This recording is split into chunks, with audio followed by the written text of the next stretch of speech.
দিল্লির বিধানসভা নির্বাচনের দিনে ত্রিবেণী সঙ্গমে স্নান করার সিদ্ধান্ত নেন মোদি। তাই বুধবার সকালেই উত্তরপ্রদেশের প্রয়াগরাজে উপস্থিত হন তিনি। প্রথমে স্পিডবোটে করে সঙ্গমস্থলের উদ্দেশ্যে রওনা দেন মোদি। তার সঙ্গে ছিলেন উত্তরপ্রদেশের মুখ্যমন্ত্রী যোগী আদিত্যনাথ। সেখানে তিনি ডুব দিয়ে স্নান করেন, পাশাপাশি বেশ কিছুক্ষণ ধরে প্রার্থনাও করেন। এর আগে কেন্দ্রীয় স্বরাষ্ট্রমন্ত্রী অমিত শাহ থেকে শুরু করে দেশটির একাধিক ভিআইপি এসেছেন মহাকুম্ভ মেলায়। তারা পুণ্য স্নানও করেছেন। এবার সেই তালিকায় যুক্ত হলেন প্রধানমন্ত্রী নরেন্দ্র মোদি। তার আগমন ঘিরে কঠোর নিরাপত্তা বলয় তৈরি করা হয়। এমনকি সঙ্গমের যেখানে তিনি স্নান করলেন সেখানে কৃত্রিমভাবে ভাসমান ঘাটও তৈরি করা হয়েছে। গত ৩০ জানুয়ারির মধ্যরাতে মৌনী অমাবস্যা উপলক্ষে ভক্তদের ঢল নেমেছিল।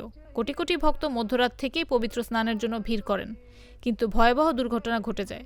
৩০ জন মানুষ পদদলিত হয়ে প্রাণ হারান। এজন্য কাঠগড়ায় তোলা হয় উত্তরপ্রদেশের প্রশাসনকে। এদিকে ৫ বছর আগের তুলনায় আসন কমলেও দিল্লির বিধানসভায় টানা তৃতীয়বার ক্ষমতায় আসতে চলেছে অরবিন্দ কেজরিওয়ালের দল আম আদমি পার্টি। বিভিন্ন জনমত জরিপে এমন ইঙ্গিত মিলছে। কিন্তু কেন্দ্রীয় স্বরাষ্ট্রমন্ত্রী অমিত শাহ সহ বিজেপি নেতাদের পাল্টা দাবি, ২৮ বছর পরে আবার দেশের রাজধানীর দখল নিতে চলেছেন তারা। এই দাবি পাল্টা দাবির মধ্যে বুধবার ৭০টি বিধানসভা আসনে তাদের রায় দেবেন দিল্লিবাসী।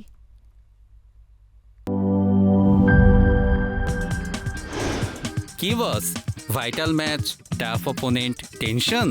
কাম অন ব্রো, অপোনেন্টকে নিয়ে ভাবার সময় আছে। আসল অলরাউন্ডারের কাজই তো হলো যে কোনো টাফ সিচুয়েশনে টিমকে অলরাউন্ড প্রোটেকশন দেওয়া।